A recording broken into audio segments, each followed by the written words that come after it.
So no matter the oppositions you face, naysayers, whatever, just go for it. Only you are seeing what you want to achieve. So nobody else would get it. Just go for it.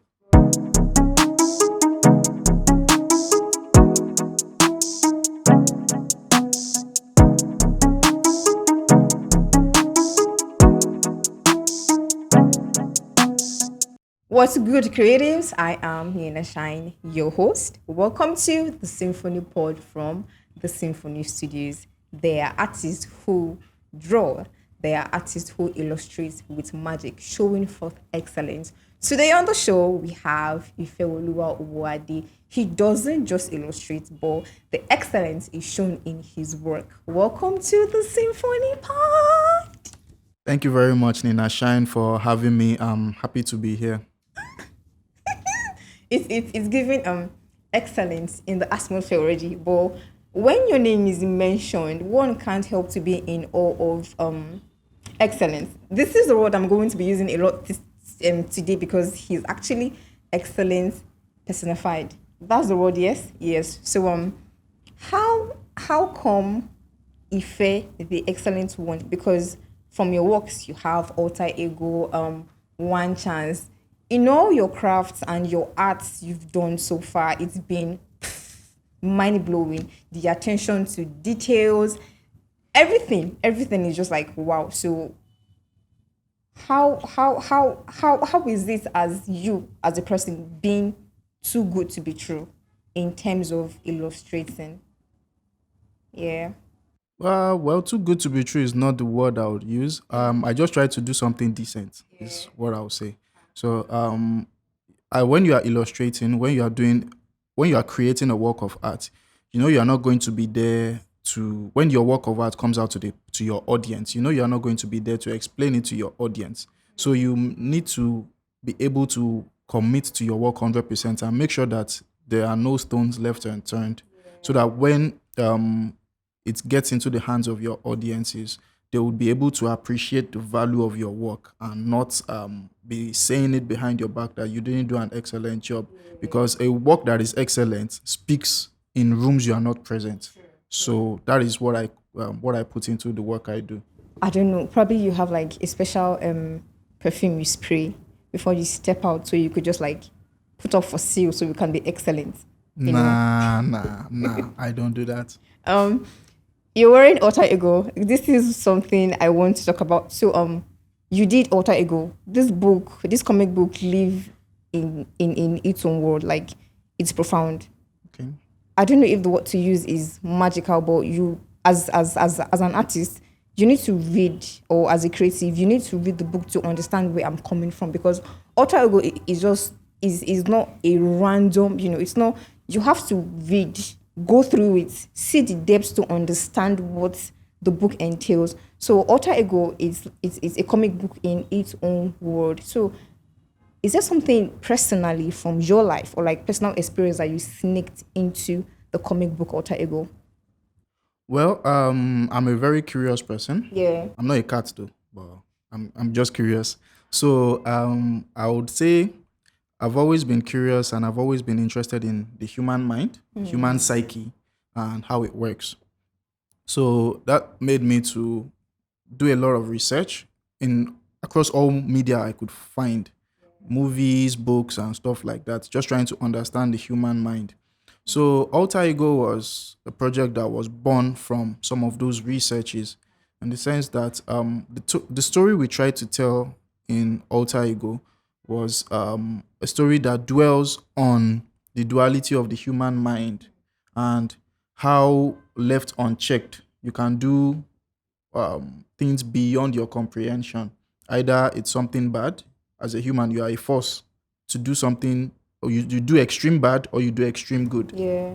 So, left unchecked, it could go very negative. You can find yourselves doing extremely bad things that you wouldn't believe yourselves to be doing. So, Alter Ego was a story about the duality of the human mind, just like I said, and the nature of Alter Ego was trying to do something that explores mental health. So when you read the story, it's not directly about mental health issues, but it's a story that would it's a let me put it like it's a conversation starter. When you read the book, it will start a conversation. Like the impact of the book on you as a reader would start a conversation, and you'll be like, okay, you'll be more conscious of, okay, um, things like this are actually happening every day, and then you'll be more conscious of your your perception as a person, and how whether people who are in your immediate inner circle or people who are just remotely close to you might be suffering from one mental illness or the other, unknown to you. Either it's known to you or unknown to you. So basically, I think when you are done reading that book, you just be a little bit more conscious about being kind to people. You'll be more intentional about being kind to people because you might not know what people are going through. So that was the idea behind alter ego.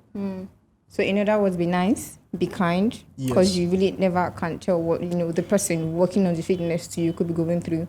So this is enough reason for you to send us a DM today and get your copy of the book Alter Ego, so you have an in-depth understanding of what of the magic this book carries. So in your illustrating process, I know you're a big name and you're one that say people do admire. I might not be able to mention names or figures or numbers, but you're like the influencer around here.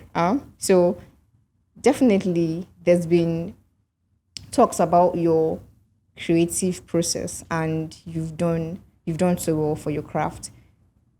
Is there something that you found struggle to like is there has there been something you struggled to achieve in your illustrating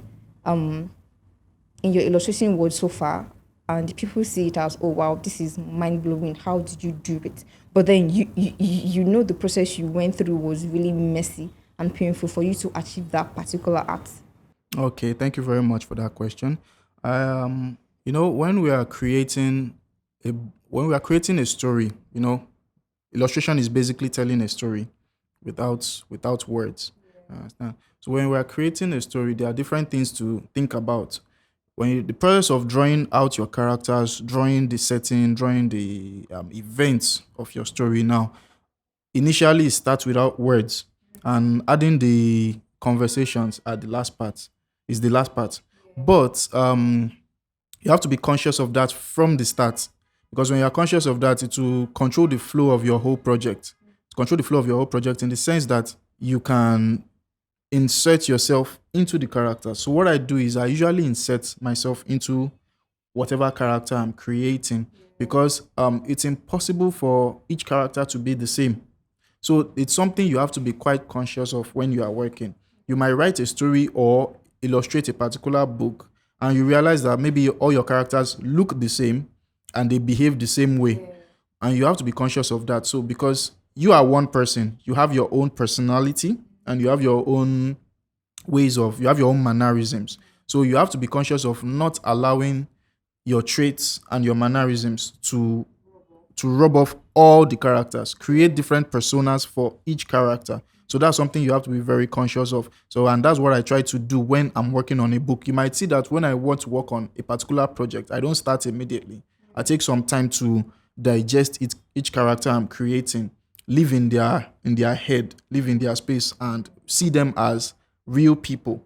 So the more I see them as real people, the more I'm able to connect with the character's psyche. Then I'll be able to express it out and illustrate it on the pages for people to read. So that's why when you read such a book now, the characters are usually more grounded, and then you can relate to them as actual people. And then the book feels like a movie, not just a book.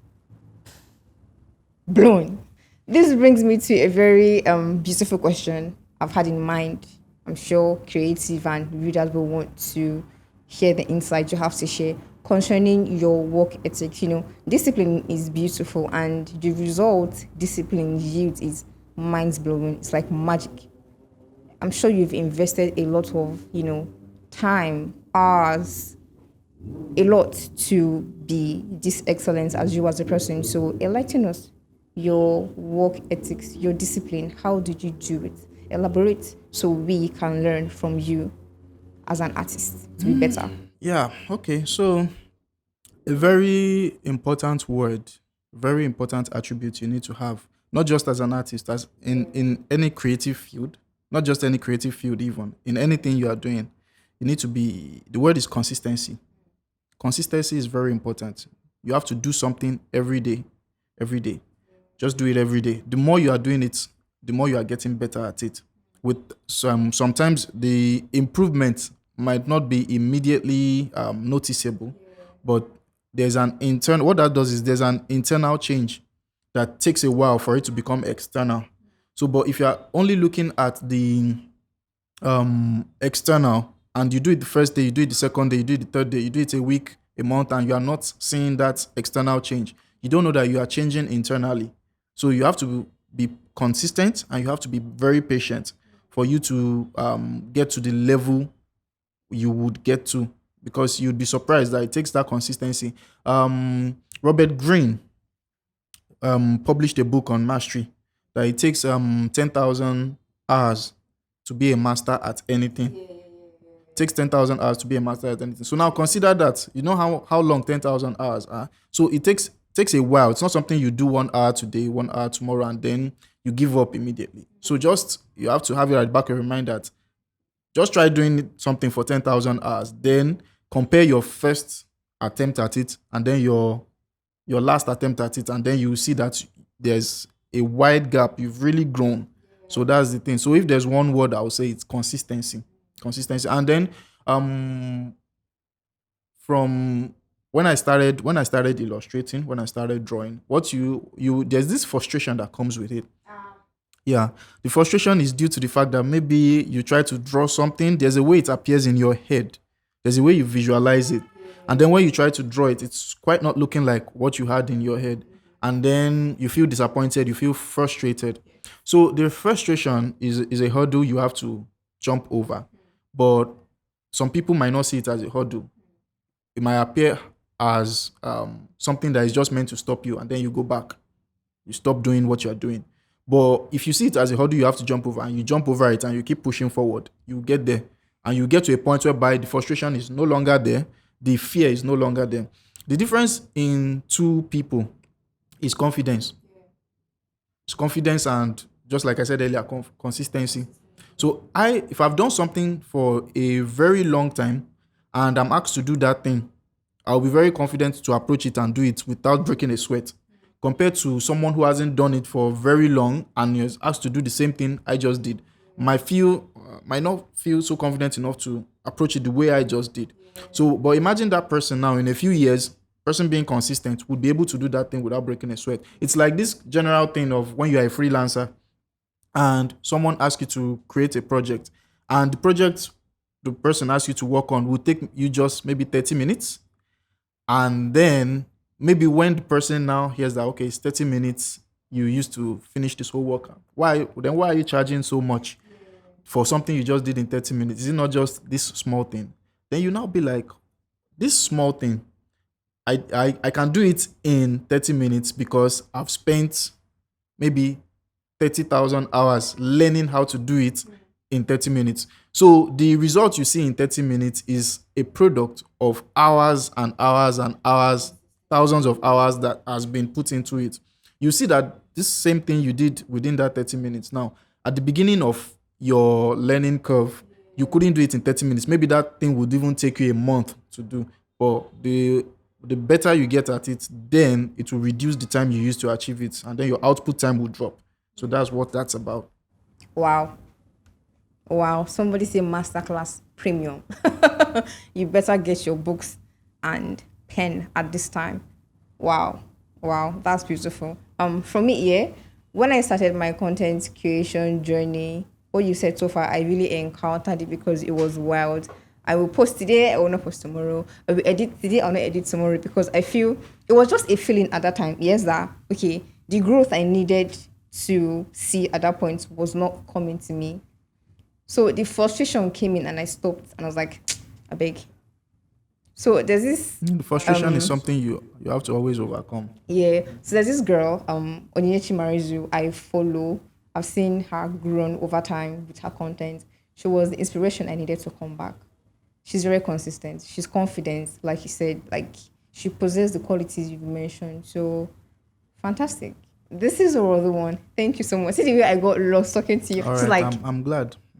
I'm glad I'm impacting someone, oh and I'm God. glad I'm also being impacted Oh my God. because I'm learning from you as well. Fantastic.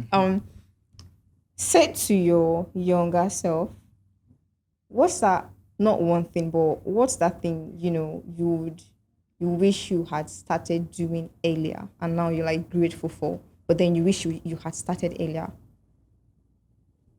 To my younger Your self younger self, yeah. regarding illustration.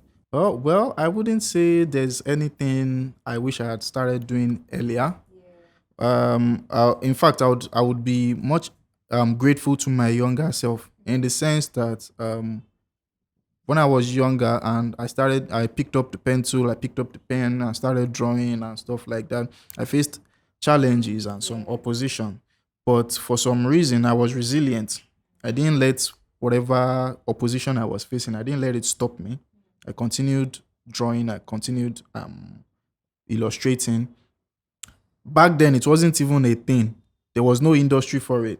There were no studios that were fully doing animation or doing comic books or whatever. So to want to pursue that as a career path was kind of discouraging for people around me. So you would at some point you would feel like listening to those voices. Yeah, but then eventually so that's the reason why I said I would like to thank myself for not listening to the naysayers. And even though I didn't know whether I was going to achieve anything with it, but I kept on drawing anyway.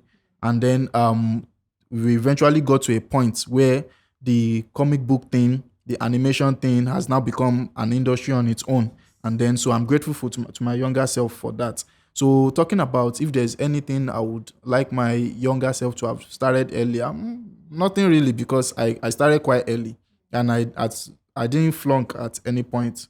So I've always kept drawing and drawing and drawing, and I'll still keep on drawing and drawing and drawing. So I'm really appreciative of that. Fantastic. And then there's something I noticed about your story so far. You actually give yourself grace, which is really beautiful because for creators out there, personally, I mean, it's something I experience. We find it difficult to give ourselves grace. Yeah, like you could do something to me and I'm like, eh. But then if I flop on myself, it's not something I can just like an oversight. It's not something I would be hard on myself. You can do better. Don't just stop at that. Why would you do that? So as creatives in the industry, we should learn to give ourselves grace. Thank you for that. Has there been something you've drawn during your illustrating journey that shook you, like an art, or say from Alter Ego now or something else? Or has it been something you Shook. worked on that Yeah, shook you? shook is not the word I would use.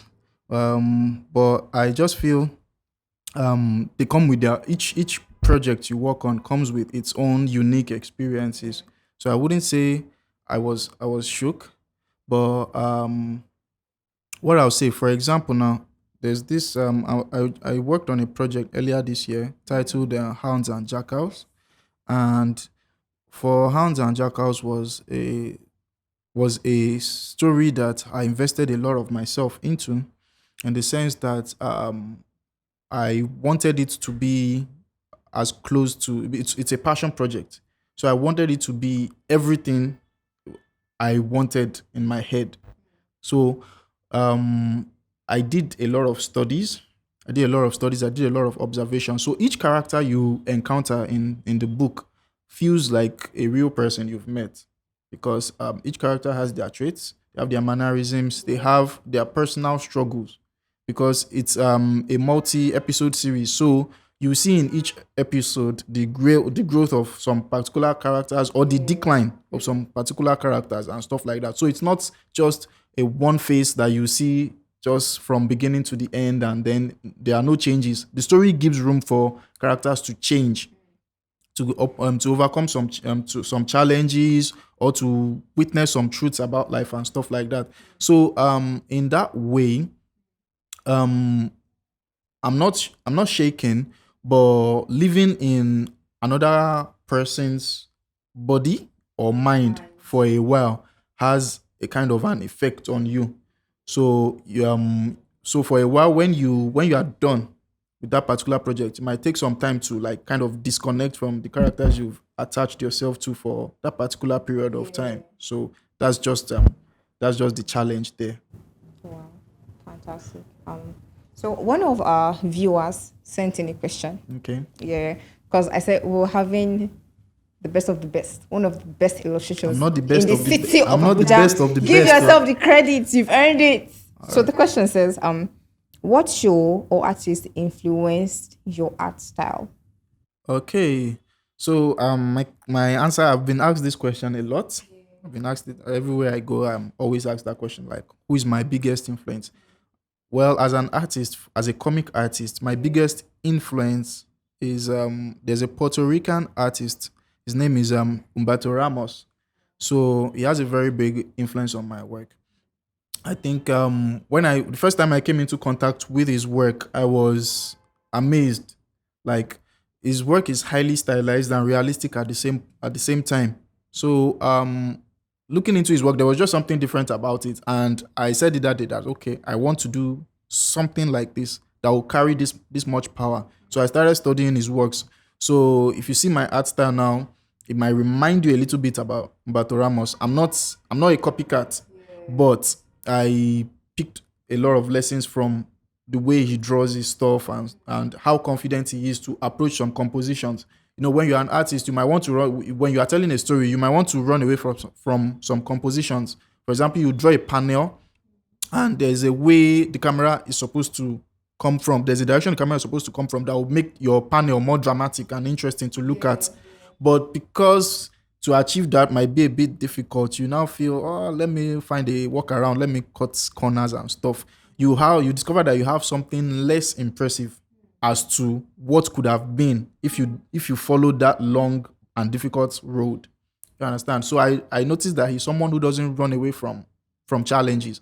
And then in the end, those panels look super amazing. So that's something I incorporated into my work as well. So no matter how challenging a panel might be, I try to go all out on it. And even I'm always looking for how to improve a panel. I might finish drawing one panel and I'll be like, if there's a better way to do it, and the idea just comes to my head that there's a better way to do this panel. You might find me taking out that panel immediately and starting it all over again once there's a better way to improve it.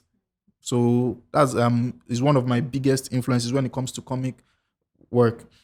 Now, coming to the type of stories I like to tell, well, my stories are basically influenced by books I've read, books I read, and movies I watch. I'm particularly interested in something unconventional, just not normal stuff. Like like I said, I'm interested in the human psyche. So I like watching psychological thrillers as a genre. And then I like detective shows. I like anything that has that puzzle effect.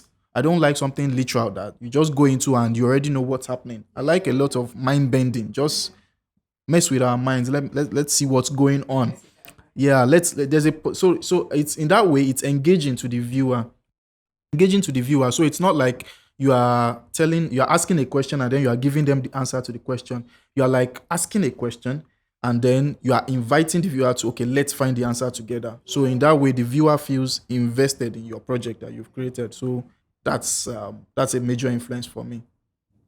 If I were to be to the audience, like not here, I'm sure my book would have been filled with so many wisdom at this point. Thank you so much. That was gorgeous. Thank you. You're welcome. If you're yet to subscribe, ensure you do that. And we take questions. Okay, this is the sign for you to drop your questions in the comment section. Okay. In your life now, Okay. you're like the star. So is there something you should probably draw that you've not drawn, in say like you've invested in a story that you should probably, infuse in it, but it may be in your forthcoming work? Okay. I won't say there's anything that has happened in my life that I haven't drawn. Where I'm talking about in my work now, not literally. I'm not when you look at an artist's work, An artist's work is made up of um, a compilation of experiences over time. So an artist experiences over time. So the experiences shape the artist's work. So, and since I'm someone that at every point in time I've been drawing, so my works are a compilation of my life experiences, not literally. You won't check my work and be like, okay, this is if I go into area 10 or something like, not literally, not anything like that. But in the sense that once you view a particular work I made at a particular time, you'll be able to perceive where my head is at that particular time. So I think that's a common thing for artists, because very many artists, when you view their works over a long period of time, you classify them into periods. That's what it's called professionally. You classify them into periods, and then you call it periods that, okay, this particular period it was working on projects that dealt with the human psyche.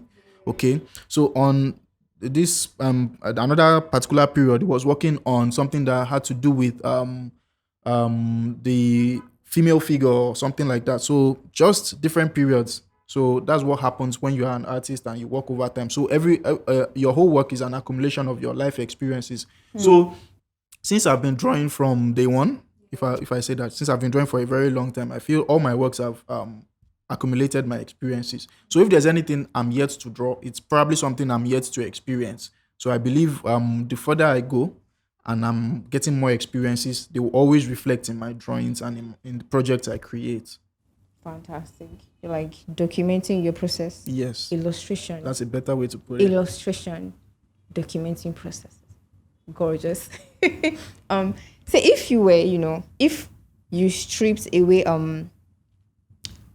expectations, clients work, what would you do in silence for you as an artist? Like you as an artist, not for, people out there, like their expectations of you. What would you do for you? Okay. That's quite interesting. What I would do is, I think I mentioned earlier that I like to do unconventional stuff. So I would probably like to tell stories that are unconventional, not the normal thing we've seen. I like to tell stories that are mind bending, and I'll choose. I'll try to. I would like to experiment other types of media, other types of medium.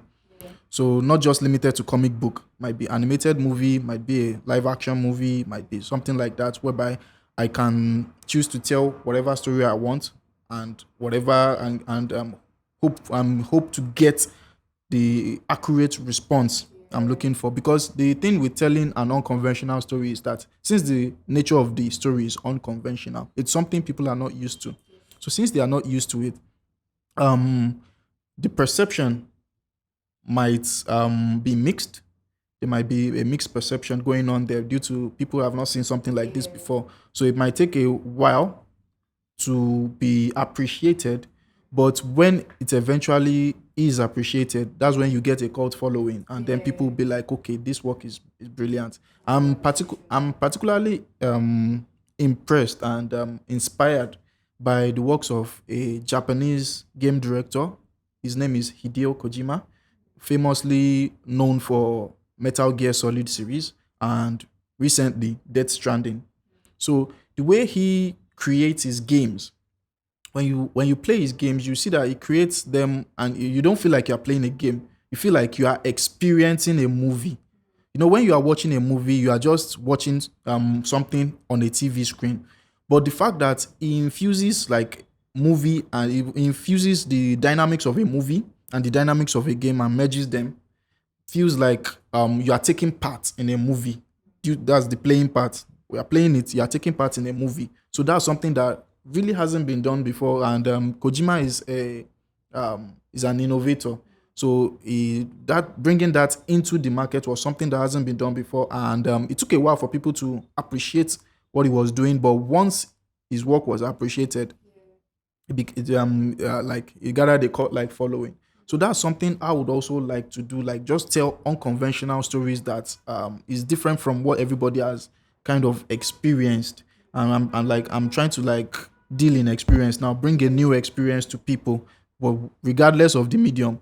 So I have the ideas, so I have the mediums, and then now it's to get the audience. That's the thing, because art is basically made up of three things. You have your idea, you have your medium, and then you have your audience. So remove one of those three now, then the art is not complete. So art starts with an idea, then it gets a medium you express it with, and then the audience you show your work to. So that's just what I would like to do, regardless of in a space where there's nothing else. That was what I would like to do. You're so knowledgeable. So there's a young kid out there, or like there's a youth who is diving into the journey as an illustrator. Okay. What's something you would tell them to keep them inspired and motivated? Okay, yeah, just one sentence. Never give up. Yeah, that's just it. Never give up. Just keep doing it. It was something I experienced firsthand. I used to be a teacher, and I taught fine art in schools.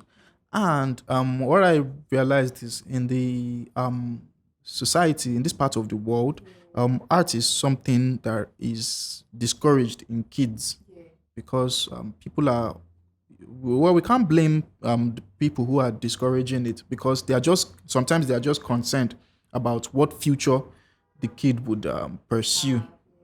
I understand, but the thing is, not everybody gets it. Art is not something for everybody to understand. So if the kid is able to get good mentorship and is able to pursue that professionally, it's I mean, it's a very, very good thing, because you see that when you are practicing art, someone who is practicing art can never be depressed, in the sense that it's therapeutic. It's very, very therapeutic. That's why you see that if you visited some clinics whereby they engage in psychotherapy and stuff like that, trying to get mentally ill people to feel better, you see that one of the regimens they use for them is to get them painting and to get them drawing. So art is very therapeutic. It helps you it helps your mind heal. It heals the mind. So if I see a young person, a boy or a young girl that is wanting to pursue a career in art, so please, by all means, just go for it. Go for it. There's nothing stopping you. So no matter the oppositions you face, naysayers, whatever, just go for it. Only you are seeing what you want to achieve. So nobody else would get it. Just go for it. Well then, so like you said, you made mention earlier, it's not really accepted in this part of the world. Okay. So for the elders now that have the potentials in their children, what would you tell them? Because some just like rebuke it instantly. Don't do that. You're wasting time. So what would you tell those elders? It's not a waste of time. What I'll just tell you, it's not a waste of time. Allow the child to do this. It doesn't take away from whatever the child wants to study, medicine, whatever, engineering or whatever. But even if it is just as a hobby, allow allow the child to do that, because it's very therapeutic. It's very good. There's a future potential in it, and it helps the development of the mind. Thank you for coming. My Thank you. knowledge Thank has you for been having me. increased, renewed, inspired, and motivated, and so as the audience too, I believe. If you're yet to subscribe, ensure you do that, and see you on the next one. Thanks for watching. Bye.